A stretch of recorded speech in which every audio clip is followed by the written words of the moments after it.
Hi, I'm Dr. Evelynn Hammonds, a historian of science from Harvard University, and I'm here at the Science Pub RVA in Richmond, Virginia to discuss the diversity problem in science. We will be talking about the work of the great African-American intellectual, Dr. W.E.B. Du Bois.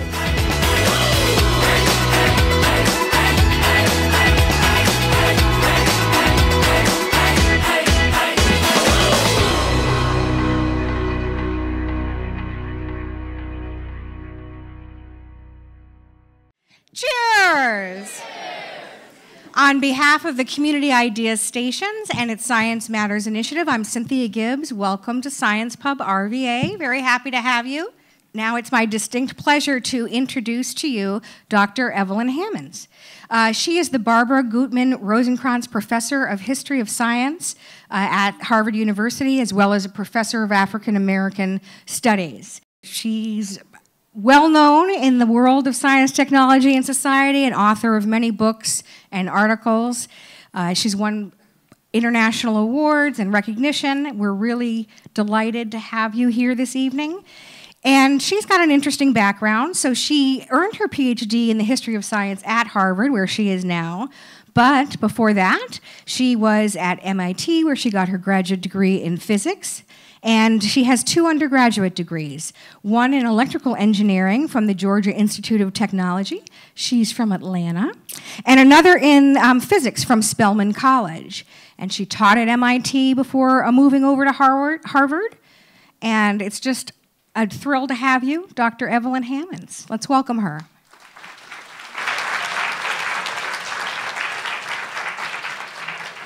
Oh, great, thank you.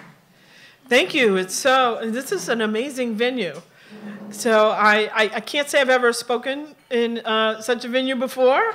So I hope that we can have a little bit of fun as well as talk about what I think is a very serious topic.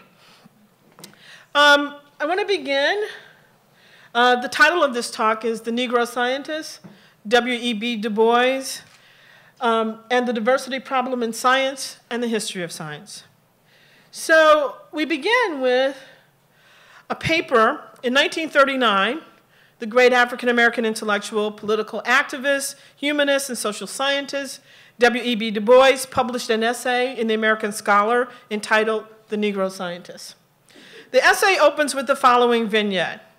I was in a dining car in Ohio last November when a little brown boy and his mother stopped at my table. She said he wanted to meet a man who had known his grandfather. I soon learned who the boy was.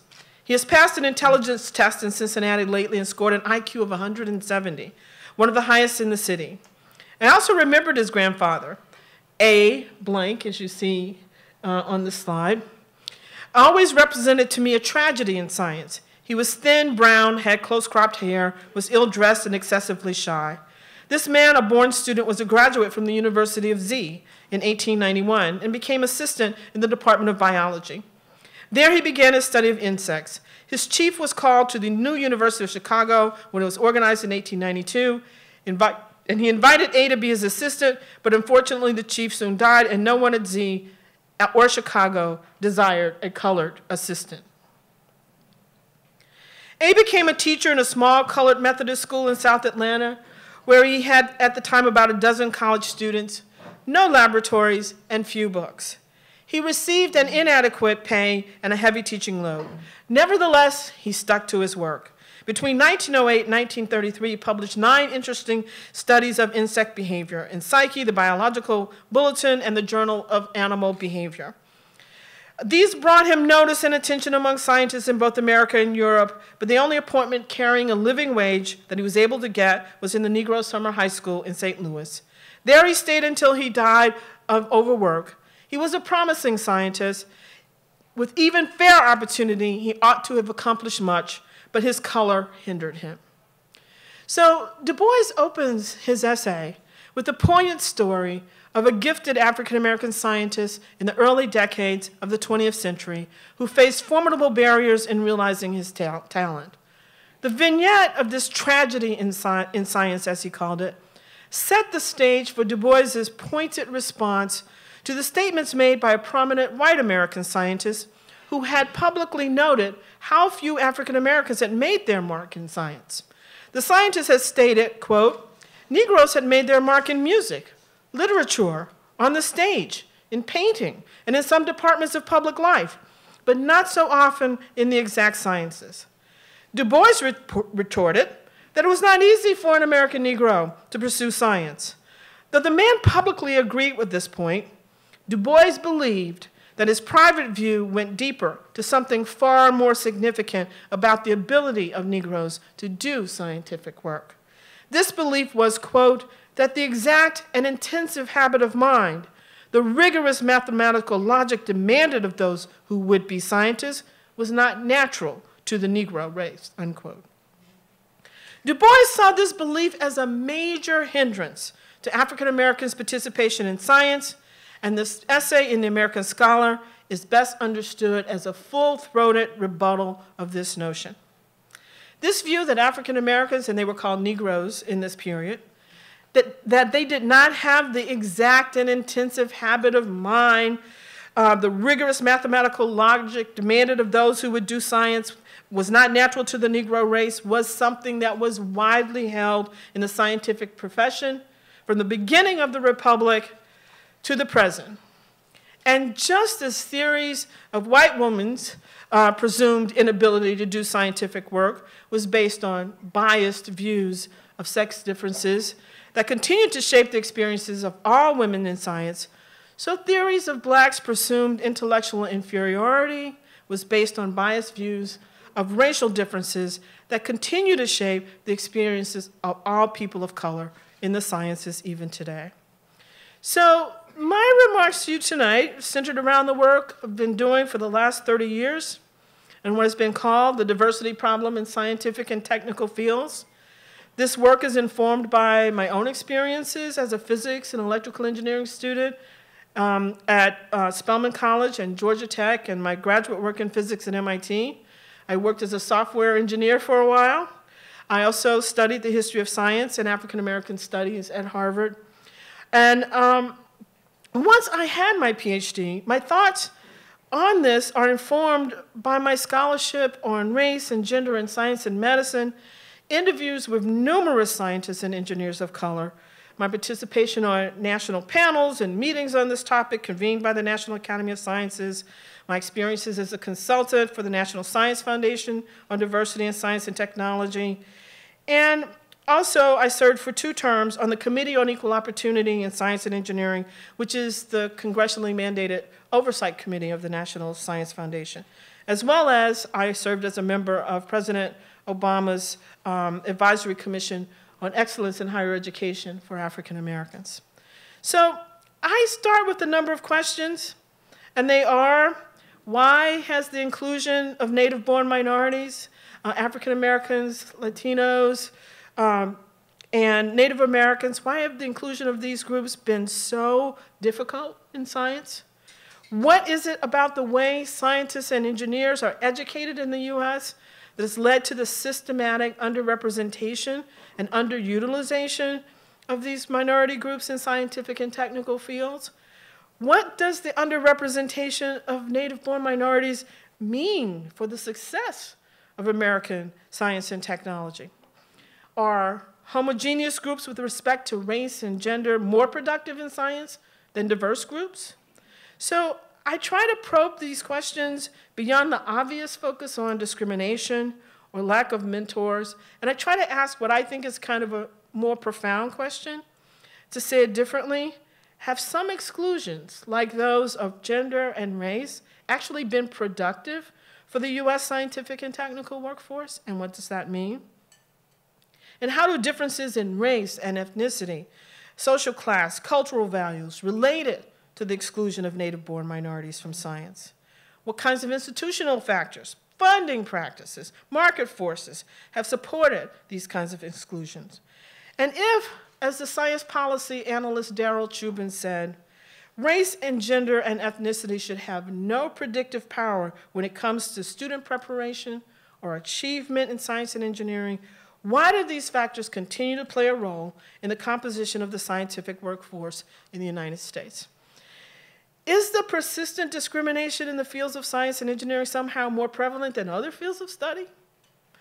And why has the complex history of scientific racism as experienced by the subjects of that work, receive so little attention by historians of science and by mainstream scientists. And lastly, as Nancy Steppen and Sandra Gilman asked over 20 years ago, why is it we know so little about the lived experiences of scientists of color and their responses to the claims that were made about them in the name of science? So this is what I try to do in my work, particularly with respect to the pioneering work that people have done on the absence of women in science, and now focusing on the inclusion of women in science. And so that work, which is really focused a lot on white women scientists, has really helped people begin to understand what gender has to do with the production of scientific knowledge. But the situation is really different with respect to U.S. native-born minorities. There's no comprehensive historical study of the participation of individuals from these groups in science and engineering. And while there are many notable studies of the long history of scientific racism, far fewer studies looked at those who were actually stereotyped by racial science. And so the absence of people of color in our studies of science is really a problem, because people get reduced to statistics. And even these kind of are sort of poor proxies for the human voice.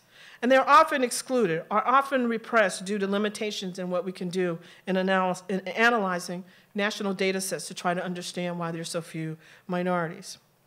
So one of the main points that I want to make tonight is that the absence of historical work has not only made it difficult for policy analysts to figure out why this exclusion has persisted for so long, but it's also made it easier to ignore the systematic exclusion of people of color from these fields.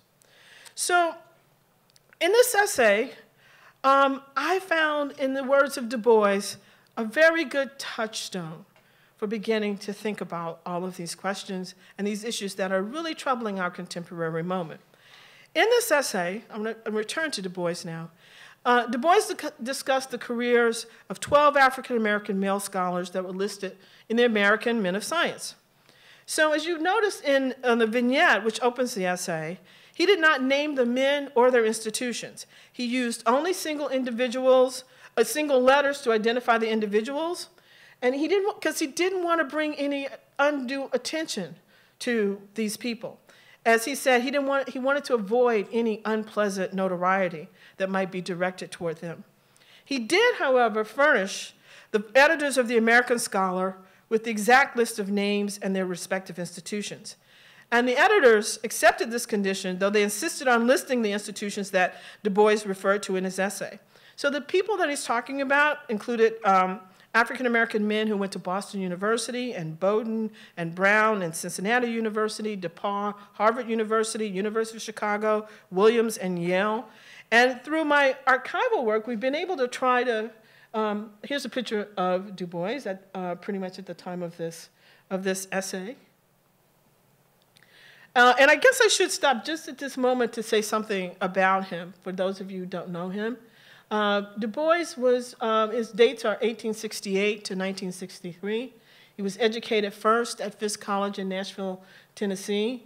He also took a BA at Harvard College, then an MA in history at Harvard. His PhD in history was also at Harvard. He was the first African American to receive a PhD from Harvard. And in 1897, he was appointed professor of history and economics at Atlanta University.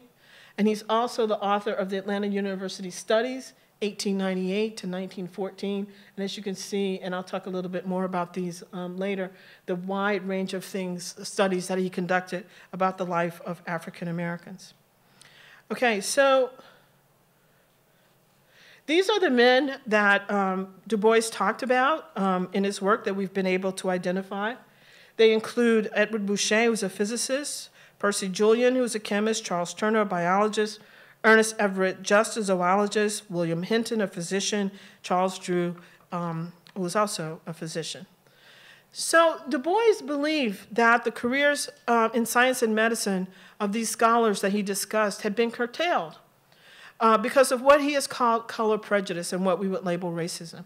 And he acknowledged that in some cases, other factors could have well played a role in the men's work or careers. They, people of different temperaments, difficult personalities or things like that, or maybe some of their scientific work wasn't up to stuff. But for him, racism was the key factor. And he says, as I have said, it would not be possible for an outsider to prove that in all these instances, the scientific work was flawless or that difficulties of personality did not in some ways hinder promotion. Yet certainly taking them all together and examining the work done and the character of mind and technique, it seems fair to conclude that had these men not been of Negro descent, they would have been offered a broader and better chance to do scientific work. In each instance, Du Bois described men who were serious scholars and researchers educated at some of the best institutions in this country.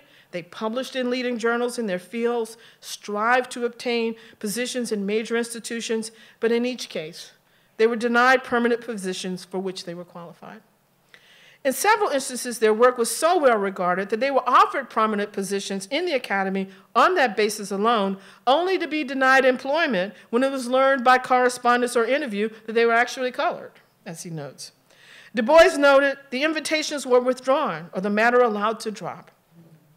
And in some instances, these men protested such treatment, but others declined to complain, writing, as one man said, I thoroughly dislike publicity of that sort, and I despise sympathy.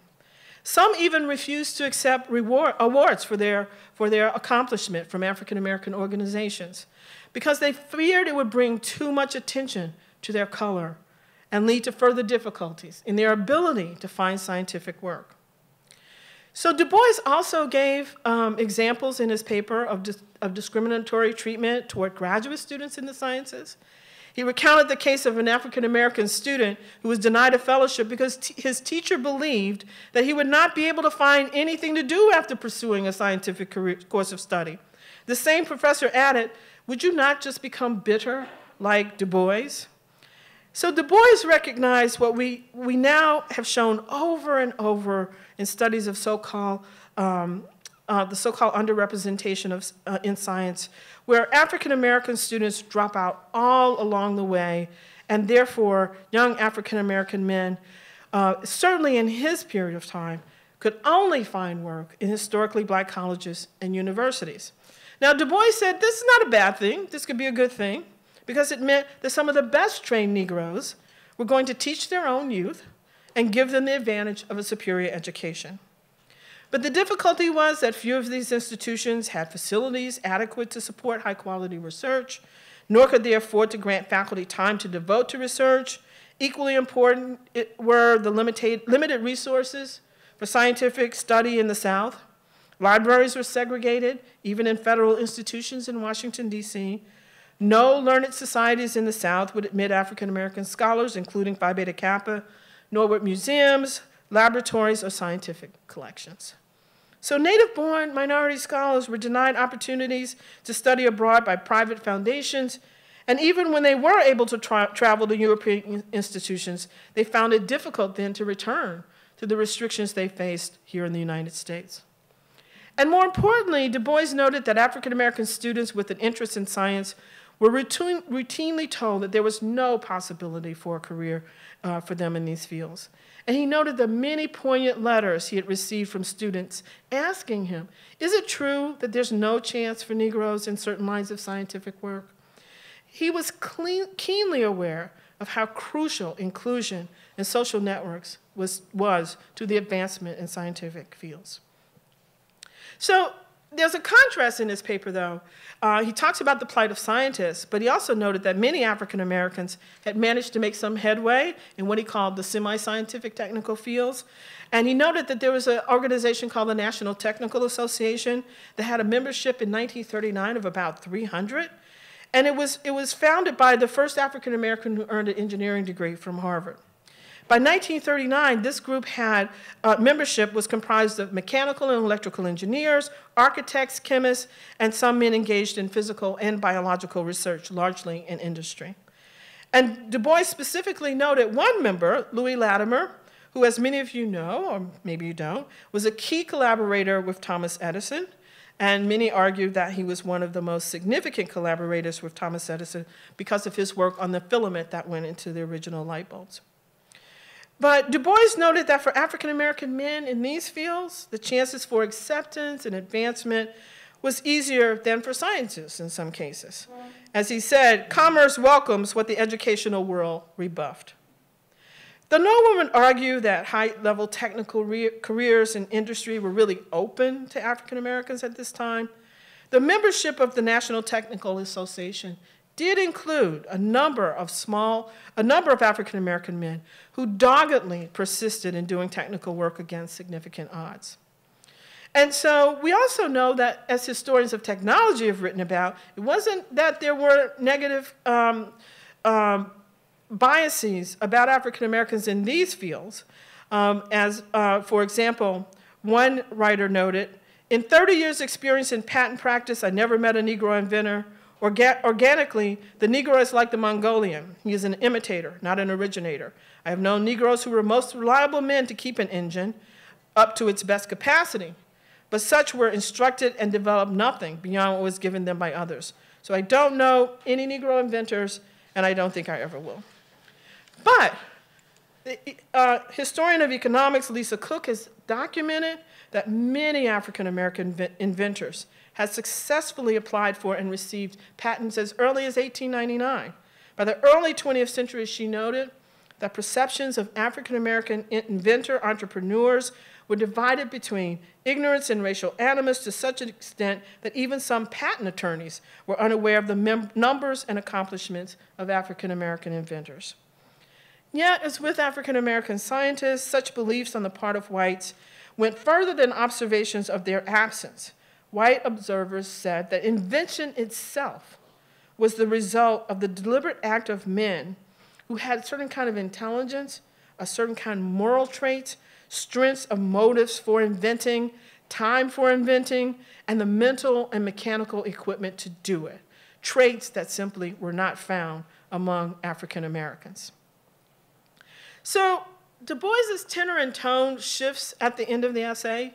He moves from giving voice to the experience of other African Americans in scientific and technical fields to narrating his own frustrations and disappointments in trying to pursue a scientific career. As some of you know, he had originally hoped to earn a PhD in sociology at Harvard. He explained in this essay that sociology was such a new field at the time that he was not allowed to take a degree in that, and he had to take a degree in history instead. Nevertheless, it was his goal to use social science to find evidence-based solutions to the problems of the Negro. And the quest began with a plan he submitted to the American Academy of Political and Social Science to study the history and social conditions of the Negroes. And this work began with the landmark study of the Philadelphia Negro. So he wrote about, from 1898 to 1914, he wrote about mortality among Negroes in cities, social and physical condition of the Negroes, some efforts of American Negroes for their own social betterment, the Negro in business, the college-bred Negro, the Negro common school, the Negro artisan, the Negro church, some notes on Negro crime, a select bibliography of the Negro American, the health and physique of the Negro American, economic cooperation among Negroes, the Negro American family, efforts for social betterment among Negro Americans, the college-bred Negro American again, the common school in the Negro American, and morals and manners among Negro Americans.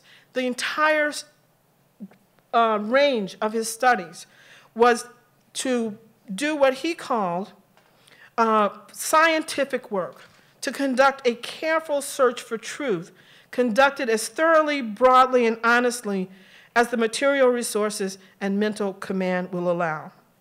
And to his great regret, he couldn't get funding to continue this project. He was hampered by this lack of funds and a lack of trained personnel to staff his work. So the reason he wanted to do this work is, I think, a very wonderful point that he makes in his paper. I want to get to that quote first. Finally, let me add that I trust that this study with all its errors and shortcomings, will at least serve to emphasize the fact that Negro problems are problems of human beings, ungrounded assumptions, or metaphysical subtleties. They present a field which the student must enter seriously, cultivate carefully and honestly, and until he has prepared the ground by intelligent and discriminating research, the labors of philanthropists and statesmen must continue to be, to a large extent, barren and unfruitful. He went on to describe the studies that he conducted between 1896 and 1914. So Du Bois was 71 years old when he wrote this essay. At this time, he had come to a difficult point in his career. He had resigned the editorship of the Crisis magazine, the journal of the NAACP. He was teaching again at Atlanta University. He failed to get support for his work. He was really trying hard to figure out what he could continue to do to further this deep project that he had been such a major part of his life. His disappointment in the essay is palpable. He wrote that he had been forced to spend 25 years giving his attention to a career of propaganda rather than to his science. He closed, "It is perhaps too much to say that our work failed solely because Negroes were doing it, but certainly America was not disposed to help until white folks took it up." Okay? What I wanted to turn to at this point is that here in 1939, on the eve of World War II, Du Bois offered a very powerful analysis of what is now called the diversity problem in science. He located that problem in the social context of the United States, where legalized segregation and racial discrimination constrained the opportunities of African Americans who had the desire, the ability, and the education to do science. He emphasized the lack of institutional infrastructure for research in historically black colleges and universities, and showed that this was connected both to their location in the South, where the overall scientific infrastructure at that time was weak, and to the material demands placed on teachers at those institutions who had to teach a population of students who were not well prepared for college work. And those institutional and societal factors were also supported in myriad ways in which racial prejudice was enacted against individual African American scholars by white male scientists. But more importantly, he asserted that the prejudice of white scientists was connected to this pervasive view that the exact and intensive habit of mind, the rigorous mathematical logic demanded of those who would be scientists, is not natural to the Negro race. He could have added, and I think he was aware of this, that many of those who held such beliefs about the so-called natural capacities and habits of the Negro race were the same scientists who were engaged in producing scientific verification of the so-called inferior intellectual capacities of African Americans. Remember, he began the essay with the description of a young African American boy who had an IQ of 170. So Du Bois was well aware that the introduction of the IQ test had led to widespread assertions that African Americans all had low scores on such tests, largely because of their innate lack of intelligence. But I think one of the things that's really important about this is he documents the racism against African American science, but he also documents the deep interest in science evident in the African American community. He described how individuals persisted in scientific pursuits despite the difficulties they encountered. More importantly, he documents the demand from so many students who wanted to study science despite the restricted opportunities they faced. At the same time, he knew that their exclusion from scientific work was part of the very construction of the sciences of racial difference and inequality. Okay? So for me, as a historian of science and a student of science, it was very important, this essay, to examine this essay, because it also shows the only way that African Americans could be seen as scientists was if their race was disassociated from their work. Du Bois believed that scientific research was the truth, with a capital T, and that's his emphasis. And it represented the only way to undo scientific racism, to resolve the social problems produced by racial discrimination, and thus to strip race of its power in American life. In this way, by adhering to science as truth, he argued, the Negro scientists could build a self-representation that was not racialized or sexualized. Despite, for him, his own biography actually belied that point, he still believed that the reputation of science as a value-neutral or even democratic pursuit was nonetheless worth perpetuating.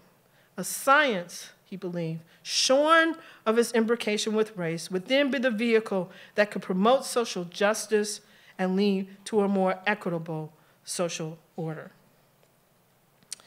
Du Bois's essay doesn't have a gender analysis, and it's limited by that, and I don't have time today to talk about that aspect of his work. And he didn't really have an answer to the question of how African-American scientists could, in fact, undo the power of racial science. But there's much more I can say, but I don't have time this evening. But I just want to end by saying in the space of this essay, Du Bois moved from responding to a long-stated prejudice of whites, that the Negro did not have the intellectual capacity to do scientific work, to a critique of America itself. It was, he stated, America that did not believe in Negro talent, despite the scientific evidence that he and other African Americans had produced. So I often, when I first read this essay, would end with what he says at the end of the article. And he says, one may say in answer to all this, so what? After all, there are plenty of white men who could be trained as scientists. Why crowd the field with Negroes who certainly can find other socially necessary work? But the point is that ability and genius are strangely Catholic in their taste, regard no color line or racial inheritance. They occur here, there, everywhere, without rule or reason. The nation suffers that disregards them. There is ability in the Negro race, a great deal of unusual and extraordinary ability, undiscovered, unused, and unappreciated. And in no line of work is ability so much needed today as in science. So in the past, I often just sort of end my talk about this with this quote. I felt that it is really kind of the ultimate statement of Du Bois's faith in science. And yet now, as I said, I think his comment was as much about science as it is about America. Science and America need talent. So now I try to end this talk with a different set of issues. In my longer paper, I talk about the different strategies that African-American scientists used to try to challenge the science that was characterizing them in negative ways. And I won't go through those now, but these are some of the issues that come up, like you see on the slide. These are some data about, from 1993 to 2013 about doctorate recipients in high participation fields by sex, race, and gender. And you can see for women, we have about 60% in these fields, starting at 60 and going up a little bit. But then if you look at minorities, you see that from 1993 to 2013, if we talk about African Americans, we began at a little bit less than 4% and don't go much higher than 7%. Then, of course, recently, some people begin to admit they have a diversity problem. And this is Google, just a short thing about Google promising to address this issue in certain kinds of ways. We can talk about that later. There's been increasing scientific and social science research on what lies beneath these issues of gender and racial disparity in scientific disciplines, particularly academic ones. And then a new study that talks about what happens for many Black and Latina women scientists who are sometimes mistaken for janitors in their places of work. So this diversity problem is a very serious one. It's complex in many, many ways. But as I said, I used to end my talks with Du Bois's comments. But now I think Martin Luther King offers us a different way to think about this. And he said, we must work passionately to bridge the gulf between scientific progress and our moral progress. One of the great problems of mankind is that we suffer from a poverty of spirit, which stands in glaring contrast to our scientific and technological abundance. The richer we have become materially, the poorer we have become morally and spiritually. When scientific power outruns moral power, we end up with guided missiles and misguided men. So thank you for your attention.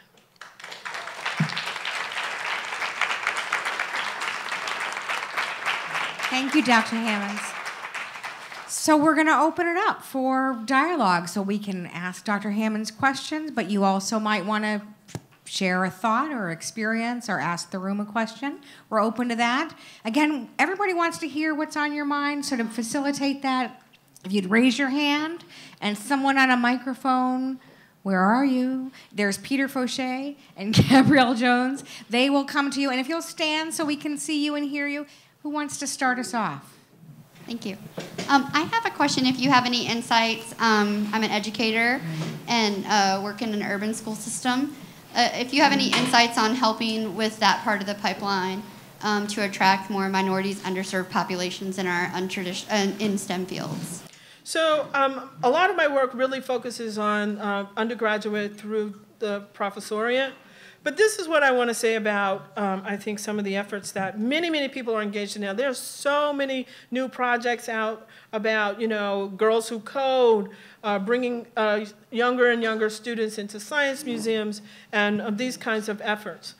Most of them are extracurricular. They're not built into the curriculum for K through 12 education, which I think is part of a problem, which means that students may have a wonderful Saturday doing great and fun things with science projects in the Museum of Science, but then they go back to school and they don't do anything with that after that. And I think that's a real problem. I think there needs to be a deeper connection, because one of the things I was talking about earlier today is that if you put a bunch of 5-year-old kids in the Museum of Science in Boston and let them run free, they just tear everything up. They run around, they touch everything, they have a wonderful time. And it shows that kind of curiosity about how things are made, how things are put together, is pretty natural for a lot of kids. But what we do is, over the course of how we deal with science education and the connection to their innate curiosity, is that we don't build upon it. Then we take them back to the classroom and it's not interesting. And it doesn't support their creativity and their interest in what science is. So I think part of what has to happen in K through 12 is more connection of these new, wonderful, extracurricular kinds of projects that people are developing in community centers and in different kinds of science clubs, and working with museums of sciences and other kinds of organizations. We've got to get that connected to the curriculum so we can build on the creativity that we unleash when we put them in these kinds of other science activities that they really like. And we need to build on it and take it all the way through. And I think what we do is we just sort of say, wow, isn't that fun? Mom, I made this big structure. And then that's the end of that. That's not the way you do it. I mean, what we should do is really focus on really generating, supporting, nurturing, incentivizing their curiosity and their creativity. And if we could do that, I think that we would change the picture of what we have, what we see now. Hi. So for those of you who don't know, I'm a black male, and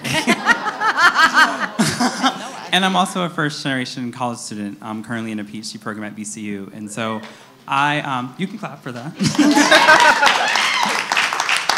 So I received a lot of the pamphlets and the nonprofit support and volunteer programs and mentoring to get to where I am. And I feel, reflecting back on my process getting into a doctorate program, as being a first-generation college student, there's so much focus on access and getting students like myself into these universities, but then there's not a lot of focus on persistence. And so I'm really interested in your opinion on what you think are effective models that do work beyond just the services that we have that currently get students from low-income, minority, first-generation college student statuses into these institutions, but then keeping them there, I think, is what's very difficult, because you did touch upon a lot of black males do end up dropping out, because you have to remember that the space is not set up for us if we are not well represented in the space. So there are things like imposter syndrome that we experience, and so persisting through the 4 years or the 6 years or the 3 years for the master's program is very difficult. And some institutions have put into place learning communities And I'm wondering what you think has been effective in your experience. So I think there are a lot of things that are effective, and it's a long list of best practices. Most institutions, I believe, do not think through the set of best practices that would be best for their population of students. But I'm going to say two things that I think are really key. For undergraduates in particular, just like what I was saying about really touching and nurturing the creativity of young children, I think for undergraduates, you have to get them into labs. You have to get them doing science as early as possible from freshman year on. Doing undergraduate research programs, to get people into the places where they're actually doing science. When you're actually doing it, I think makes it very clear what you're good at, what you're not good at, what you can build on, what you should build on, what you need to work on. So I think that's really, really key. And it certainly was key in my life. And I think secondly is, in many respects, people have a lot of mentoring programs out there. There are a lot of models about mentoring programs out there. I think a lot of those programs are absolutely broken in terms of the mentoring, because I think you need to have people who are deeply committed to the students, who set high expectations for them, and then work with them to imbue that sense that I keep returning to of creativity, of making, of doing the science. Not just talking about it, but the doing of it. And so I think a lot of the mentoring programs are conceived in ways that say, oh, you should meet with this person once a week and talk about something or other. That's not what I consider to be mentoring. I consider mentoring, the best kind of mentoring, is standing next to somebody in the lab and doing the work with them and learning deeply about it. So I think about my first summer in the program that was at Bell Labs a long time ago, which I think was really a model program. And my first summer, I had to build circuits. I could not solder. I couldn't solder. Every circuit I built failed. And I was really frustrated. I was like, okay, well, I can't be a scientist. But the technician and the director of my lab said, you can learn how to solder. You think that, to put the hot point of the soldering iron on the soldering material carefully enough so you actually get the right thing to stick together and all of that. By the end of the summer, I was cruising. I was soldering. I was building circuits. That transformed me in terms of what I thought I could do in science, right? It turned a barrier into a space that I enjoyed. I would solder for anybody. You need something soldered? I'll do it. I'll do it. I'm happy to do it. Happy to help you out, okay? Saturday morning? Sure, no problem. So, the doing of it is what then touches that place that helps you to go further, and working with people who are more experienced, but they're teaching you, they're educating you, they're helping you, they're inspiring you along the way. That's the kind of mentoring that I think is the absolute best kind of mentoring. And many, many, many scientists would say that, to have someone who's really in it with you, not just talking to you. So those are the two things I see when I look around, many, many efforts that people, good faith efforts, and I think those are, and I'm not trying to shut anybody down. I'm just saying if I think about what the best way to do this, it's really deep engagement and deep kind of teaching and really standing there beside somebody until they can make a circuit work. We do have a written question that's two parts. The first is if Du Bois ever wrote anything about what became of the little boy at the beginning of his story. No, he didn't. No. This is his first and only essay about Negro scientists. And then the second question is, why would black people want to go into fields that seem to only enrich white people? So, I think Du Bois was trying to speak to that because they were interested in science, because they were interested in doing this work, because they had the same kind of curiosity, interest that all kinds of people have in trying to understand how the world works. And I think for Du Bois particularly, because his belief that science, that bringing real evidence-based analysis to understand the situation of African Americans in American life would help all Americans understand better what we had to do to have a more equitable society. He really believed in facts and evidence, and that you needed to be trained in order to do that kind of work. And he trained a large cadre of young African American intellectuals in the social sciences that became very prominent people. And that is, his methodology is a new book about the development of American social science has argued that Du Bois is probably the father of American social science because the methodologies that he developed in all those studies he did in the Atlanta University publications became real models for other social scientists to understand how to do that kind of work.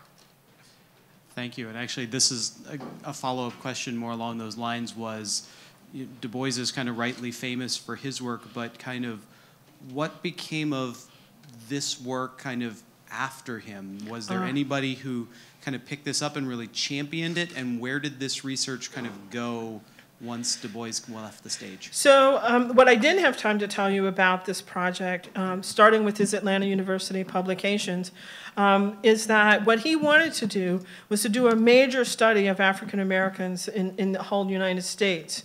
And he applied for a big grant from the Carnegie Foundation. He did not get that grant. That grant went to Gunnar Myrdal, who wrote The American Dilemma. And many of the scholars that Myrdal hired to report on the social science, the relevant social science work about African Americans in this country were former students of Du Bois. Because people in the philanthropic world believe that Du Bois wasn't as objective as they thought he should be, and that's a bias on their part. So Gunnar Myrdal, who comes here, who's Swedish, they enlist him to lead the project that Du Bois had outlined many years before. And Myrdal was very aware that Du Bois had outlined that project before, and actually they talked about it. And so what went forward from this work was that group of young African-American social scientists that Du Bois had initially trained and Myrdal hired to complete the American Dilemma, who then found places in many American universities after that period. Hi, my name is Luce, or rhymes with goose, and I'm a woman, I'm black, and I'm Hispanic, so I get like the triple whammy. But how does it work? Because me and my husband were working with the Hispanic community, and there is a language barrier, one, and then on top of that, we're working with very low socioeconomic people. So they're literally teaching them, hey, get out of school, pick up a hammer, and just start working. How do you have them access? Because you touched on something that really struck me that was about social networks, that you learn from what you're around. You know, you get to access these things and you get to cultivate these things because you know they exist. And how do you get that to a people that don't have access to maybe programs or nonprofits or mentoring because of language barriers and socioeconomic level, and they don't even know that this exists? Mm-hmm. So how, I don't know if in your research or I don't know if you've seen a couple of initiatives, but how do you get that to that class or those people? So there are some programs that we could talk about offline that are absolutely directed to that population of students.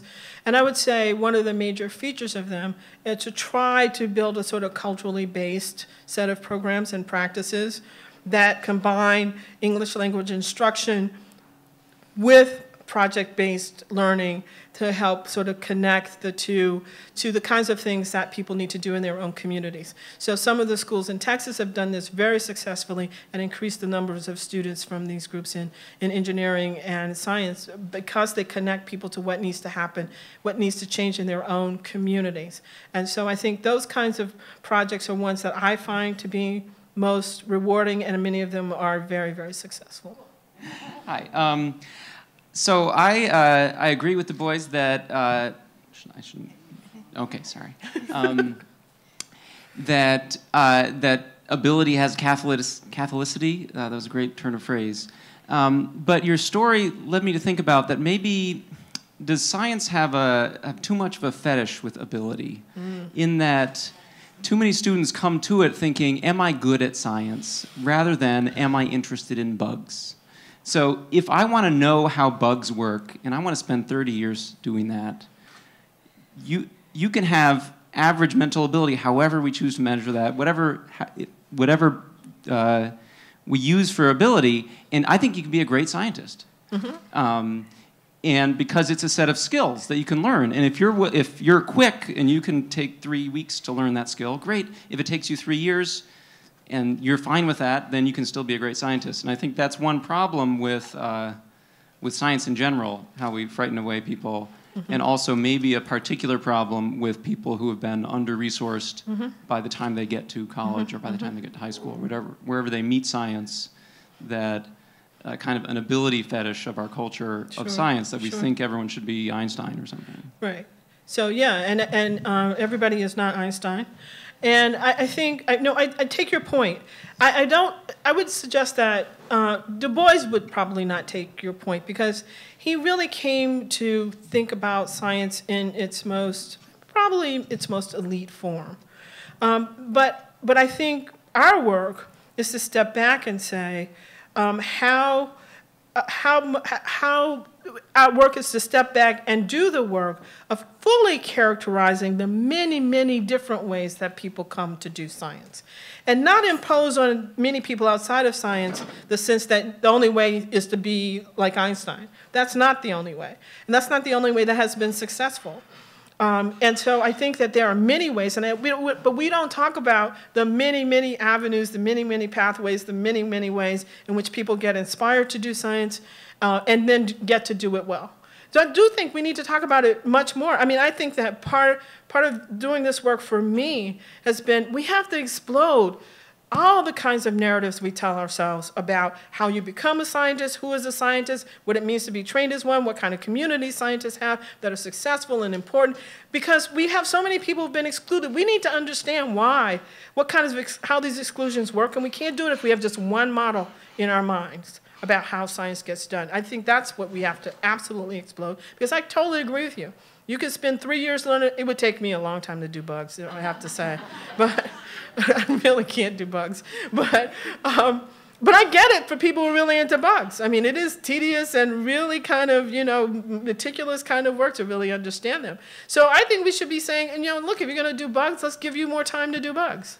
But we don't let the system be that flexible to touch upon the talents that people bring to the classroom, to our colleges, particularly in our colleges. We don't have those kinds of open spaces in our scientific curriculums that will allow us to touch on the various talents that people have. I think we should. But that's just me, and I don't run the world, so. Hi, I am not a scientist. And what I have in my head is just this fluffy mass of swirling gases. So I'm going to say something, and you will have to turn it into a true statement, because I'm just incapable of doing that. But if you look at W.E.B. Du Bois and his era, if I'm not mistaken, he was kind of a firebrand of the time. Absolutely. And he was, the juxtaposition to him, I believe, was Carver. No, you mean Washington. There we go. Okay. And one wanted to kind of just through accretion, make gains within the white world, while the other wanted to just push forward and let's make our place where it should be, rightfully. Did that split have anything to do with why some people may not have pursued what the rest of the world was telling them? This is the venue for whites, not for people of color, and therefore you can't. And they say, well, okay, I'll just sit back and I'll go ahead and I'll fix shoes instead. Did that have anything to do with that? Yes, I mean, I think that the debate is quite complicated. One way that some people have characterized it is that Du Bois believed in a kind of, he really kind of believed in an elite education that he had. And he had a very elite education. Whereas Washington, and building the Tuskegee Institute, was focusing on the sort of practical skills-based education that he felt would benefit more African Americans than the kind of education that Du Bois was proposing. I think many people today would say we kind of need both. We kind of need all of it.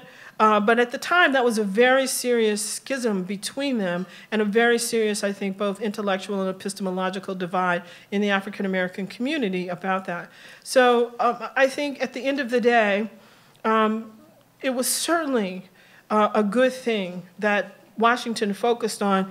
Black people, certainly in the periods post-Reconstruction, early 20th century, need to get as many skills as they could possibly get.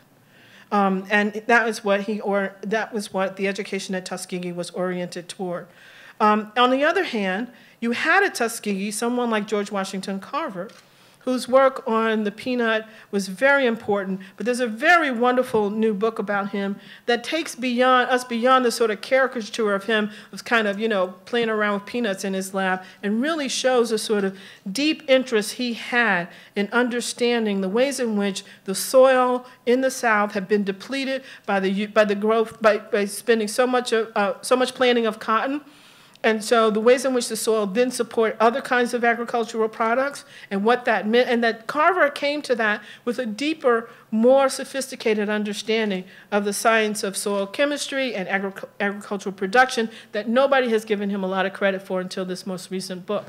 So you had at Tuskegee someone who supported Washington's notion that black people needed a skills-based education. At the same time, he was very competent agrochemist who was able to think hard and do some interesting things to push the boundaries forward for what needed to happen to help black people be better farmers and provide better for themselves. So I really encourage, this book is one of my favorite books right now. It's brand new, and but I think that story, it helps us to take him away from being the guy who made peanut butter to something much more interesting and much more important.